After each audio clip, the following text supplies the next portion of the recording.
Welcome. Get comfortable, settle into your pillow, and let your breathing slow down.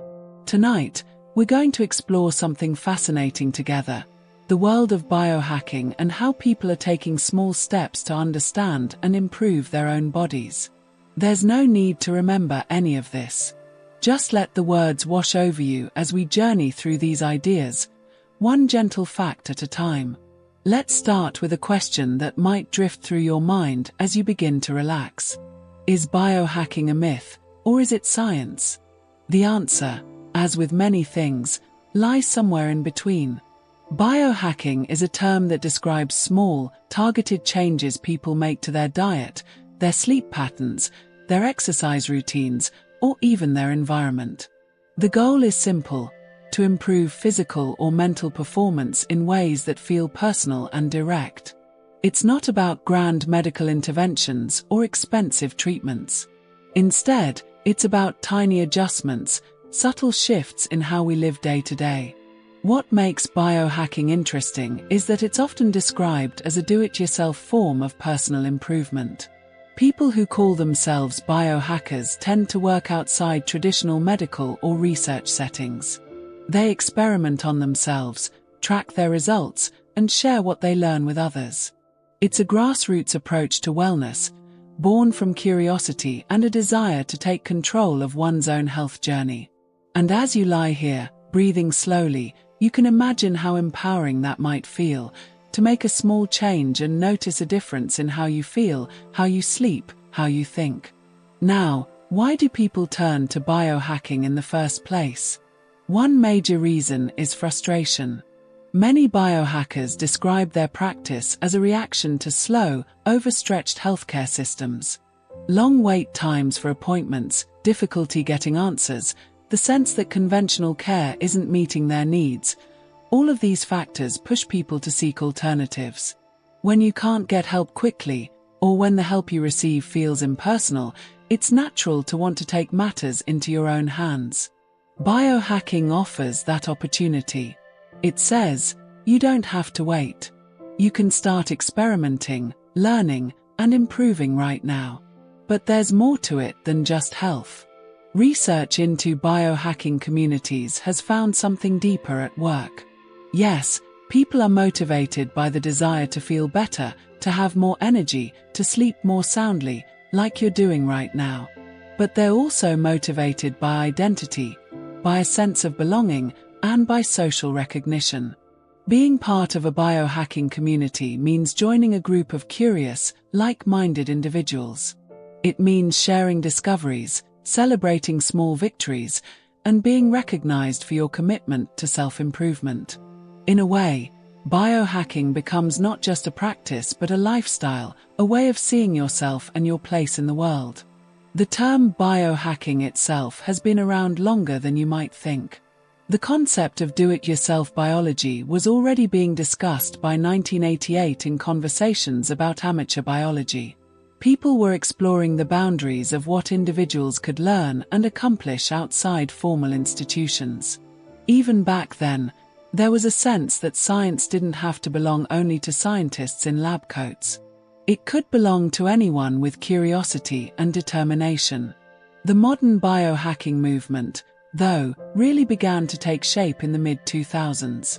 Around 2005, the idea started spreading through programmer and maker communities in San Francisco. These were people who loved tinkering, who thrived on experimenting with technology and systems. They began hosting simple genetics demonstrations at hacker meetups, showing how even basic biological experiments could be done at home with the right tools and knowledge. It was exciting, a little bit rebellious, and deeply empowering. The message was clear: biology isn't mysterious or inaccessible. It's something you can explore yourself. That same year, 2005, a man named Amal Grafstra did something that would capture the imagination of many. He implanted an RFID chip in his hand, becoming one of the first well-known body hackers. This tiny chip allowed him to unlock doors, access his devices, and interact with technology in a seamless way. It sounds like something from science fiction, doesn't it? But for Grafstra and others like him, it was simply the next logical step in merging human biology with technology. As you drift deeper into relaxation, you can picture this: a small chip, no bigger than a grain of rice, resting just beneath the skin, quietly communicating with the world around it. The movement continued to grow. By 2009 and 2010, something new was emerging. Dedicated biohacker spaces and DIY biology labs began appearing across the United States. These were physical spaces where people could gather, share equipment, and conduct experiments together. They offered classes, workshops, and open lab time. They democratized access to tools and knowledge that had once been restricted to universities and research institutions. Imagine walking into one of these spaces: the hum of equipment, the smell of cultures growing in petri dishes, the quiet focus of people bent over microscopes and pipettes.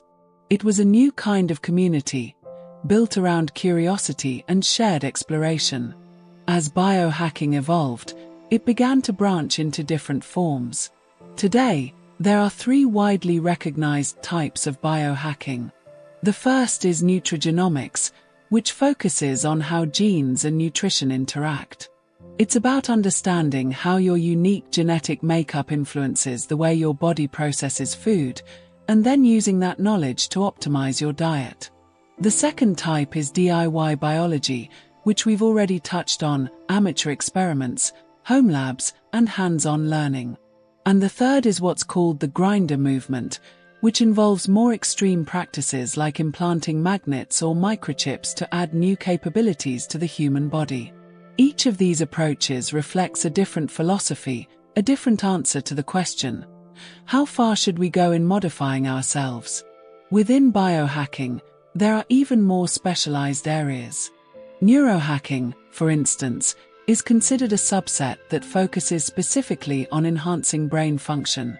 This might involve supplements known as nootropics, meditation practices, neurofeedback training, or even electrical stimulation devices.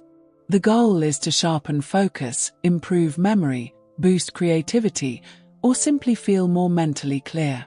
As you lie here, your own brain is doing its important work, consolidating memories, clearing out metabolic waste, preparing you for another day. Neurohackers are fascinated by this process and want to optimize it. Personalized nutrition is another area gaining attention. Based on genetic testing, people can now receive recommendations tailored to their unique DNA.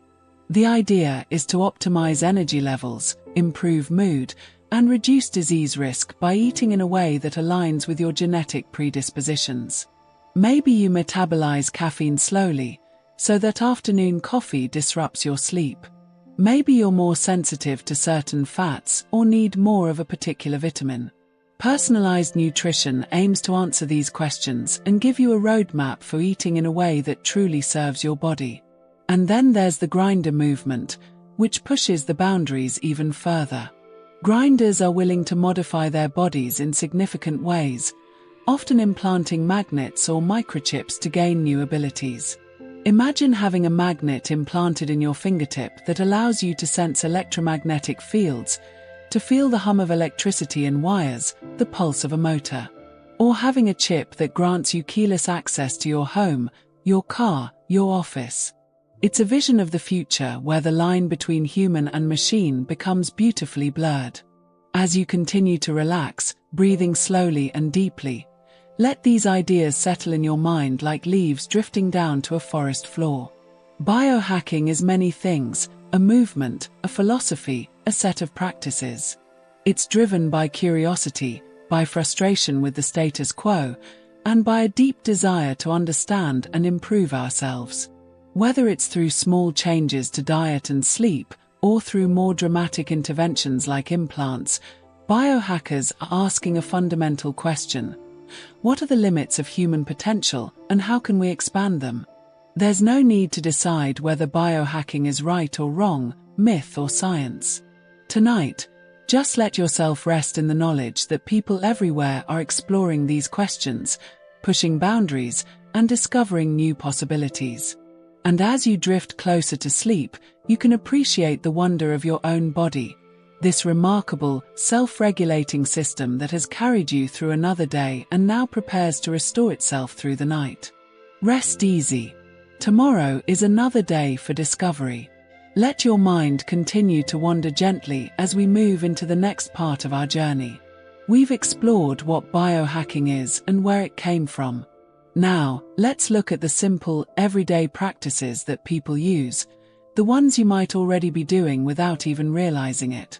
These are what some call the soft biohacks, the gentle adjustments that don't require surgery or expensive equipment, just a willingness to pay attention to your body and make small changes. Among the most popular soft biohacks are practices you've probably heard of before. Intermittent fasting, for instance, has become remarkably common. It's simply a pattern of eating where you cycle between periods of eating and periods of fasting. Some people skip breakfast and eat only between noon and 8 in the evening. Others might fast for a full day once or twice a week. The appeal is its simplicity. You're not necessarily changing what you eat, just when you eat it. And as you lie here, your own body is in a natural fasted state, quietly doing its overnight repair work. Cold exposure is another practice that's gained popularity. This might mean ending your morning shower with 30 seconds of cold water, or taking ice baths, or even swimming in cold lakes and oceans. The idea is that brief exposure to cold can reduce inflammation, boost mood, and increase resilience. It sounds uncomfortable, doesn't it? And yet many people report feeling energized and clear-headed afterward, as if the cold has woken up something deep inside them. Then there's sleep tracking and the use of wearables, devices you wear on your wrist or finger that monitor your movement, your heart rate, your body temperature through the night. These devices can tell you how much deep sleep you got, how many times you woke up, whether your heart rate dropped into a restful range. For people who struggle with sleep, this data can be illuminating. It takes something invisible and makes it visible, giving you a roadmap to better rest. And better rest, as you're experiencing right now, is one of the foundations of health. What's interesting about many of these low-risk biohacks is how much they overlap with standard mental health advice. Consistent sleep schedules, regular movement, time outdoors, stress reduction. These are recommendations that doctors and therapists have been making for years. The biohacking community has simply reframed them, given them new language, and added tracking and measurement. But at their core, they're time-tested wisdom. Take care of your body, and your body will take care of you. Sleep optimization, in particular, has become a central focus of biohacking. It's treated with the seriousness of a scientific experiment. Biohackers invest in blackout curtains to eliminate every trace of light from their bedrooms. They use light control strategies, dimming lights in the evening, avoiding blue light from screens, sometimes even wearing special glasses that block certain wavelengths. They track their sleep with apps and devices, reviewing the data each morning like athletes reviewing game footage. All of this effort is aimed at one goal: to make sleep as deep, restorative, and efficient as possible. Because when you sleep well, everything else improves. Your mood, your focus, your physical health, it all flows from rest. And here's something wonderful to consider as you sink deeper into your pillow. Some of the most evidence-aligned biohacks are also the most accessible. Sleep, exercise, and stress reduction. These are low cost or even free. You don't need expensive supplements or high-tech equipment. You just need to prioritize them, to make space for them in your life. A walk in the morning sun, a consistent bedtime, 10 minutes of deep breathing. These simple acts can be profoundly powerful. Many biohackers are particularly focused on longevity, on extending not just the number of years they live but the quality of those years. They use intermittent fasting not just for weight management but to stimulate cellular repair processes like autophagy. Autophagy is a beautiful word for a beautiful process. It literally means self-eating, and it refers to the way your cells break down and recycle damaged components. It's spring cleaning at the cellular level, keeping everything running smoothly and efficiently. During fasting periods and during sleep, autophagy increases. Your body becomes its own maintenance crew, fixing what's broken and clearing out what's no longer needed. The concept that drives many longevity-focused biohackers is something called health span. This is the portion of your life spent in good health, free from chronic disease and disability. Lifespan is simply how long you live, but health span is how long you live well. The goal isn't just to reach 100 years old, it's to reach 100 years old still able to move, think clearly, enjoy life, and maintain independence. It's a shift in perspective from quantity to quality, from more years to better years. To achieve this, many biohackers embrace what's called precision health. This approach uses real-time data to adjust habits day by day, even hour by hour. Maybe your sleep tracker shows you didn't get much deep sleep last night, so today you might prioritize rest and avoid intense exercise. Maybe your glucose monitor reveals that your blood sugar spikes after eating certain foods, so you adjust your meals accordingly. It's a dynamic, responsive way of living, constantly listening to your body's feedback and making small course corrections. Supporting immunity is another central theme in longevity biohacking. This involves a multi-pronged approach, eating a nutrient-dense diet rich in vitamins and minerals, supporting gut health through probiotics and fiber, engaging in regular exercise to keep the immune system vigilant, and managing stress to prevent the chronic inflammation that weakens immunity over time. Each of these elements supports the others, creating a foundation of resilience. Your immune system, working quietly even now as you rest, is your body's defense force, and biohackers work to keep it strong and responsive. Now let's turn our attention to a more controversial area: cognitive enhancement. Many biohackers use substances called neurotropics, sometimes referred to as smart drugs, in an attempt to enhance memory, focus, and mental clarity. These range from simple caffeine and L-theanine combinations to more complex compounds with names that sound like something from a chemistry textbook. The promise is appealing. Who wouldn't want to think more clearly, remember more easily, concentrate more deeply? Among the more popular neurotropics are the racetam family of compounds. You might hear names like oxiracetam, aniracetam, or Noopept mentioned in biohacking forums and communities. These substances are thought to work by modulating neurotransmitters or increasing blood flow to the brain. Users report feeling more alert, more articulate, better able to solve complex problems. It sounds almost magical, a pill that makes you smarter. But here's where we need to pause and add some perspective. The evidence for many cognitive enhancement claims remains limited in humans. Most of the research has been done on animals or in petri dishes, not in well-controlled human trials. Individual experiences vary widely, and the placebo effect, believing something will help and therefore experiencing benefit, is powerful when it comes to subjective measures like focus and mental clarity. This doesn't mean neurotropics don't work, but it does mean we should approach them with appropriate caution and curiosity rather than certainty. What we do know works reliably for cognitive function. The basics we've already discussed. Good sleep, like the sleep you're drifting into now. Regular exercise, which increases blood flow to the brain and stimulates the growth of new neurons. Stress management, which protects the brain from the damaging effects of chronic cortisol. A healthy diet rich in omega-3 fatty acids, antioxidants, and vitamins. These aren't as exciting as a pill that promises to unlock hidden potential, but they're proven, they're safe, and they're accessible. Finally, let's touch on the wearable devices that have become ubiquitous in the biohacking world. Smart rings, fitness bands, and watches that track sleep, heart rate, body temperature, and recovery. These devices sit on your finger or wrist, quietly collecting data 24 hours a day. They can tell you when you're most alert, when you're ready for intense activity, when you need rest. For many people, This constant feedback loop is motivating and informative. It transforms the invisible work your body does into visible data, giving you a sense of control and understanding. As you continue to relax, your own body is generating all sorts of data. Your heart rate is slowing, your breathing is deepening, your temperature is dropping slightly as you prepare for sleep. You don't need a device to tell you this is happening. Your body knows exactly what to do.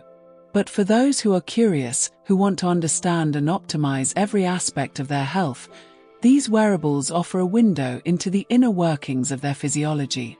The world of biohacking is vast and varied, ranging from simple lifestyle adjustments to cutting-edge technology and controversial substances. What connects all of it is a fundamental curiosity about the human body and a desire to push its boundaries, to discover what's possible when we pay attention and make intentional changes. Some of these practices are well supported by science. Others are still experimental, waiting for research to catch up with enthusiasm. And that's okay. The exploration itself has value. As you drift now toward deeper sleep, you can appreciate that your body is already doing the most important biohack of all, resting, repairing, restoring itself for another day. Sweet dreams. Let the steady rhythm of these words guide you deeper into rest. We've traveled through the foundations of biohacking, and now we're moving into the tools and technologies that people use to understand their bodies in ever more precise ways. There's no need to hold on to any of this information. Just let it drift through your mind like clouds moving across an evening sky. Among the most popular tracking tools in the biohacking community is something called a Whoop strap. It's a wearable band that wraps around your wrist, constantly monitoring your heart rate, sleep patterns, and recovery status.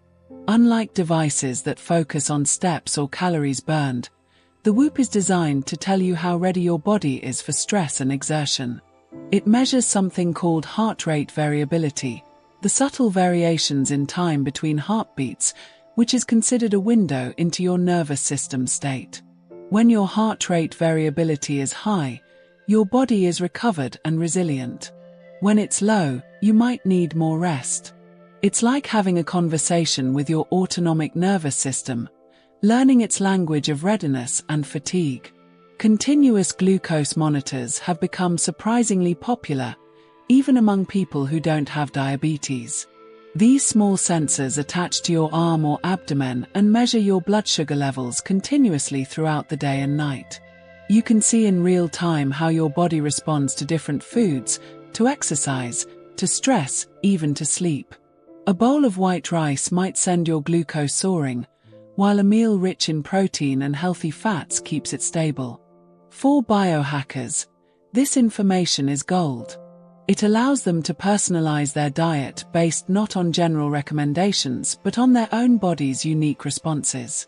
Imagine being able to see, within minutes, exactly how your body processes that morning coffee or afternoon snack.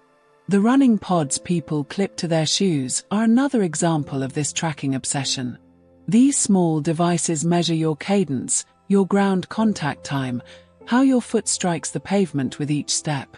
They help runners optimize their form, reduce injury risk, and improve efficiency. Every aspect of movement becomes data, becomes something that can be analyzed and refined. High-end wearables have become remarkably sophisticated. They don't just track steps anymore. They monitor your respiratory rate, how many breaths you take per minute, which can indicate stress, illness, or recovery status. They measure oxygen saturation, ensuring your blood is carrying enough oxygen to your tissues. They track your nighttime movement, noting every time you roll over, every brief awakening you might not even remember.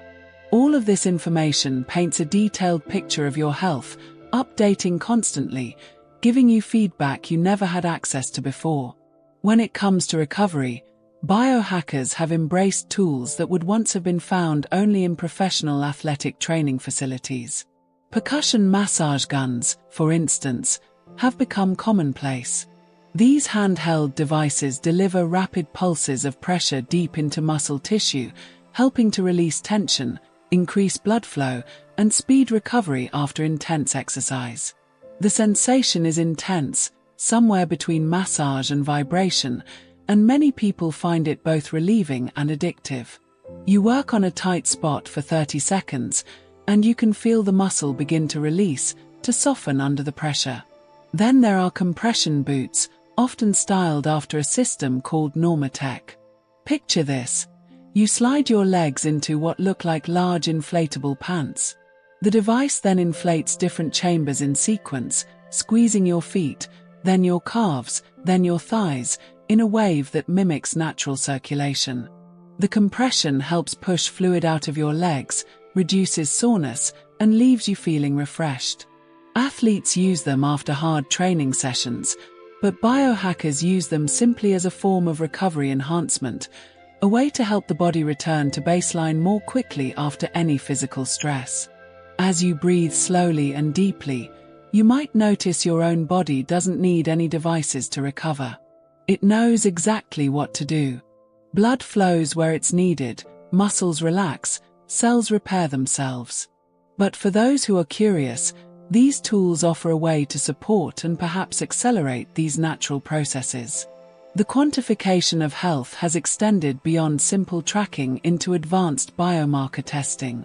Some biohackers regularly order comprehensive blood panels that track dozens or even hundreds of markers, inflammation indicators like C-reactive protein, hormone levels including testosterone, cortisol, and thyroid hormones, markers of gut health and microbiome diversity. Each test provides a snapshot of the body's internal environment, revealing imbalances before they become symptoms, catching trends before they become problems.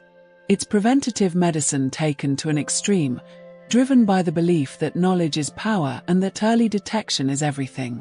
One of the more fascinating developments is epigenetic testing, which estimates your biological age using patterns of DNA methylation.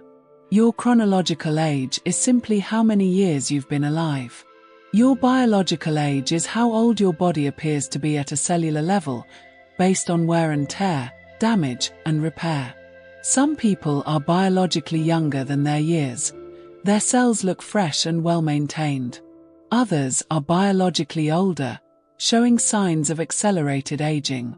These tests promise to reveal which category you fall into and, more importantly, whether your interventions, your diet, your exercise, your sleep optimization are actually working to slow or reverse aging at the cellular level. Red and near-infrared light therapy has become a mainstream trend in biohacking circles. People sit in front of panels of LED lights emitting specific wavelengths, bathing their skin in red and infrared light for 10, 15, 20 minutes at a time. The claimed benefits are wide-ranging: improved skin health, faster wound healing, reduced inflammation, even enhanced mitochondrial function. The evidence for these claims varies considerably. Some benefits, particularly for skin and wound healing, have reasonable support. Others remain more speculative. But the practice has become popular nonetheless, perhaps because it feels so simple and pleasant, just sitting quietly in warm, gentle light. Hydrogen-enriched water is another trend that's gained attention. The idea is that dissolving extra hydrogen gas into water creates a powerful antioxidant effect when you drink it, helping to neutralize harmful free radicals in your body.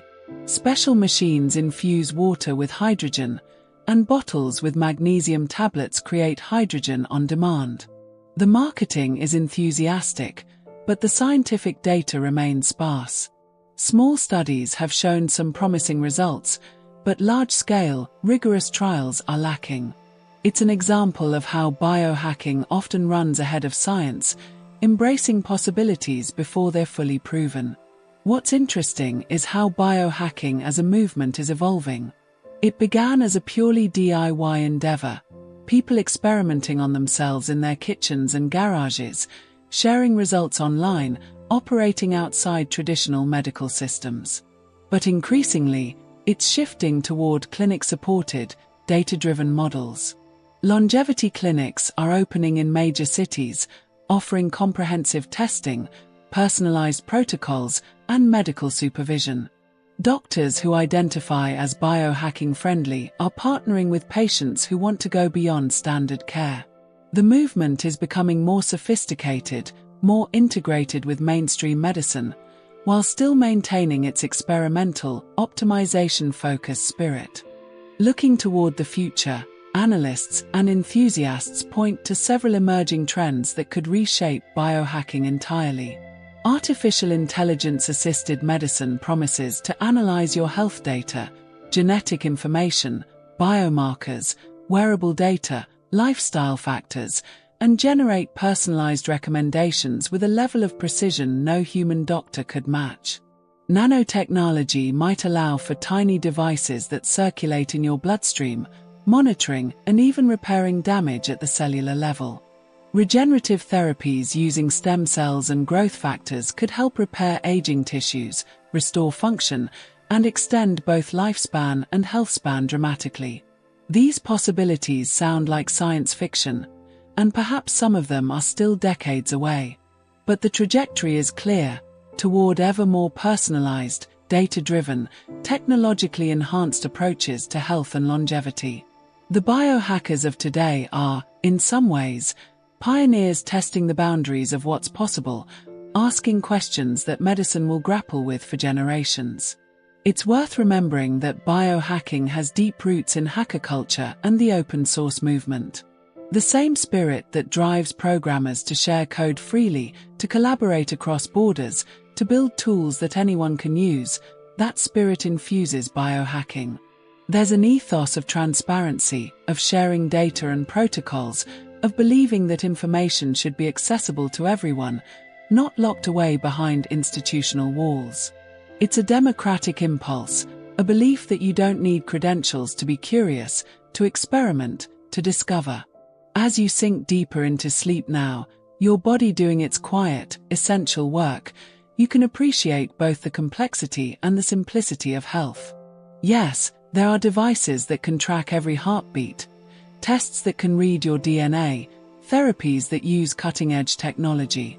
But there's also your breath, steady and calm. Your heart, beating reliably. Your cells, repairing themselves without any conscious direction from you. The body is already a miracle of engineering, of self-regulation and resilience.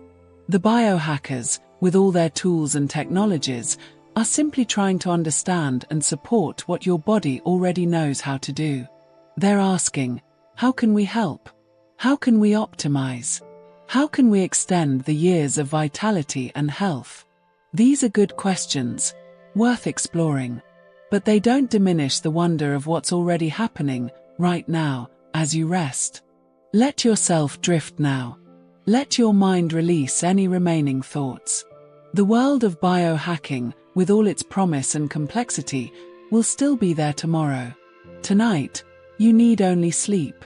Continue to breathe slowly, deeply, letting each breath carry you further into relaxation.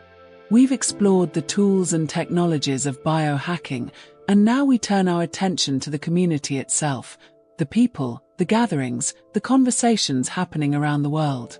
Just listen, and let these words be like gentle waves lapping at the shore of your consciousness. At its heart, many biohackers see their work as something larger than personal optimization. They talk about democratizing biotechnology, about taking tools and knowledge that were once available only to researchers in well-funded laboratories and making them accessible to everyone. It's a vision of empowerment, where a person working in their garage or kitchen can conduct meaningful experiments, where understanding your own biology isn't limited by education or credentials. This ethos drives much of the sharing that happens in biohacking communities. Protocols posted freely online, equipment designs made open source, results discussed transparently. There's an idealism here, a belief that knowledge should flow freely and that science belongs to everyone. To support this growing community, dedicated events have emerged around the world. The Biohacker Summit, for instance, brings together thousands of enthusiasts, researchers, entrepreneurs, and curious newcomers. These gatherings happen in cities across the globe: Helsinki, Los Angeles, London, Stockholm.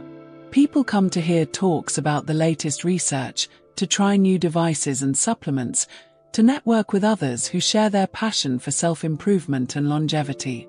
There's an energy at these events, a sense of possibility and shared purpose. Everyone is there because they believe that we can do better, live longer, feel more vital. Conferences like the Biohacker Expo and Health Optimization Summits have proliferated, showing how much the industry has grown. What began as small gatherings of hobbyists has evolved into major commercial events with corporate sponsors, vendor halls, and thousands of attendees. You can walk through these expos and see everything from simple supplements to sophisticated testing equipment, from meditation apps to cryotherapy chambers. The sheer variety reflects the breadth of the movement.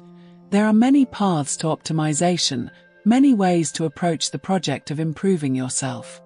But perhaps the most powerful channel for spreading biohacking ideas has been social media. Platforms like Instagram, YouTube, TikTok, and Twitter have allowed biohackers to share their experiments and results with global audiences. A person documenting their 100-day fasting experiment, someone showing their morning routine of cold showers and red light therapy, another explaining the supplements they take and why, all of this content finds eager viewers. The format is perfect for biohacking: visual, personal, immediate. You can watch someone's transformation, see their before and after results, feel inspired to try something yourself. However, this democratization of information comes with a significant challenge. Influencer content often mixes genuinely useful advice with misinformation, and it can be difficult for viewers to tell the difference. Someone with a compelling personal story and good production values might have no scientific training whatsoever. They might misinterpret research, overgeneralize from their own experience, or promote products because they're paid to do so rather than because they work. The algorithms that govern social media tend to reward content that's engaging and dramatic, not necessarily content that's accurate or nuanced. So a person searching for health information might find a mix of solid evidence-based practices and complete nonsense, presented with equal confidence. As you rest here, you're breathing slow and steady. You don't need to worry about sorting truth from fiction. Just let these observations wash over you, understanding that every movement, every community, has its complexities. The biohacking market has grown into a substantial industry. In 2024, various analyses valued the global biohacking market at somewhere between 18 and 32 billion US dollars. That's an enormous amount of money flowing through supplements, devices, testing services, clinics, and consultations. It represents millions of people investing in their health, seeking optimization, hoping to feel better and live longer. The range in those estimates, from 18 to 32 billion, reflects how difficult it is to define the boundaries of biohacking. Does a fitness tracker count? What about vitamin supplements? The lines are blurry, but the scale is undeniable. Growth projections for the industry are equally impressive. Analysts predict annual growth rates ranging from 11 to 19% through the 2030s. If those predictions hold, biohacking will become even more mainstream, even more integrated into how people think about health and wellness. What seems cutting edge today might be commonplace tomorrow. Your children or grandchildren might grow up assuming that everyone tracks their sleep, monitors their glucose, and optimizes their nutrition based on genetic testing. Currently, North America holds the largest share of the global market. The United States, in particular, has become a hub for biohacking innovation and adoption. This reflects several factors: higher disposable incomes, a cultural emphasis on self-improvement and optimization, a healthcare system that often leaves people searching for alternatives, and a strong technology sector that produces many of the devices and apps used in biohacking. But the movement is truly global, with active communities in Europe, Asia, Australia, and beyond. As the industry has grown, so has the price tag for participation. High-tech gadgets and supplement stacks can become very expensive very quickly. A continuous glucose monitor might cost several $100s per month. A comprehensive biomarker panel could run into the thousands. High-quality supplements, red light panels, cryotherapy sessions, compression boots, genetic testing, the costs add up. For someone fully committed to optimization, it's not unusual to spend tens of thousands of dollars per year. This brings us to a serious criticism that's been leveled at the biohacking movement. Critics argue that it can reinforce health inequality rather than reduce it. If optimal health becomes associated with expensive tests and devices, if the path to longevity requires significant financial investment, then these benefits will flow primarily to the wealthy. The person working 2 jobs to make ends meet doesn't have time for elaborate morning routines or money for genetic testing. The communities most affected by health disparities, facing food deserts, environmental pollution, limited healthcare access, are the ones least able to participate in biohacking culture. There's a risk, critics say, that optimal health becomes a luxury product rather than a universal goal. Instead of focusing on systemic changes that could improve everyone's health, better food policy, environmental protection, accessible healthcare, the biohacking movement risks creating a two-tier system where the wealthy can buy extra years of vitality while everyone else ages in the traditional way. It's a troubling possibility, one that deserves serious consideration as the movement continues to grow. At the same time, it's worth remembering that many effective biohacks are free or low cost. Sleep optimization, stress reduction, time-restricted eating, regular movement, sunlight exposure, these cost nothing. The challenge is ensuring that these accessible practices remain central to the conversation, rather than being overshadowed by expensive interventions. But perhaps the most powerful channel for spreading biohacking ideas has been social media. Platforms like Instagram, YouTube, TikTok, and Twitter have allowed biohackers to share their experiments and results with global audiences. A person documenting their 100-day fasting experiment, someone showing their morning routine of cold showers and red light therapy, another explaining the supplements they take and why, all of this content finds eager viewers. The format is perfect for biohacking: visual, personal, immediate. You can watch someone's transformation, see their before and after results, feel inspired to try something yourself. However, this democratization of information comes with a significant challenge. Influencer content often mixes genuinely useful advice with misinformation, and it can be difficult for viewers to tell the difference. Someone with a compelling personal story and good production values might have no scientific training whatsoever. They might misinterpret research, overgeneralize from their own experience, or promote products because they're paid to do so rather than because they work. The algorithms that govern social media tend to reward content that's engaging and dramatic, not necessarily content that's accurate or nuanced. So a person searching for health information might find a mix of solid evidence-based practices and complete nonsense, presented with equal confidence.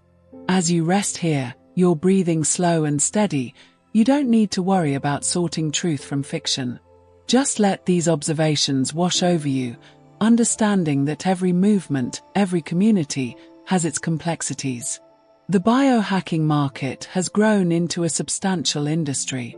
In 2024, various analyses valued the global biohacking market at somewhere between 18 and 32 billion US dollars. That's an enormous amount of money flowing through supplements, devices, testing services, clinics, and consultations. It represents millions of people investing in their health, seeking optimization, hoping to feel better and live longer. The range in those estimates, from 18 to 32 billion, reflects how difficult it is to define the boundaries of biohacking. Does a fitness tracker count? What about vitamin supplements? The lines are blurry, but the scale is undeniable. Growth projections for the industry are equally impressive.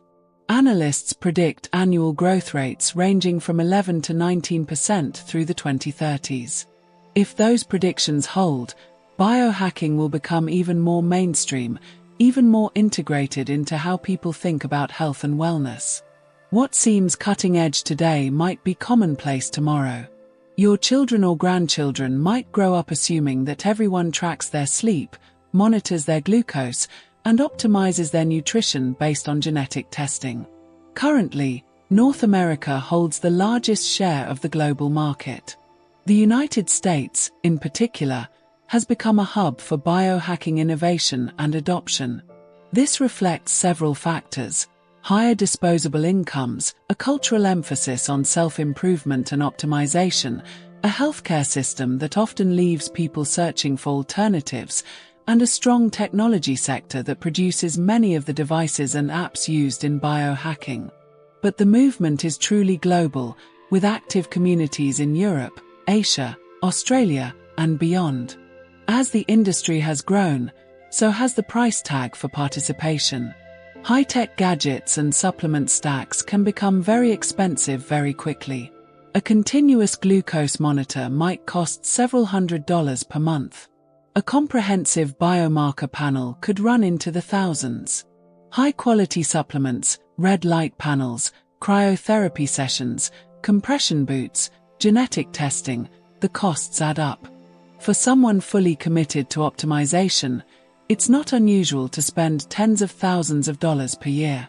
This brings us to a serious criticism that's been leveled at the biohacking movement. Critics argue that it can reinforce health inequality rather than reduce it. If optimal health becomes associated with expensive tests and devices, if the path to longevity requires significant financial investment, then these benefits will flow primarily to the wealthy. The person working 2 jobs to make ends meet doesn't have time for elaborate morning routines or money for genetic testing.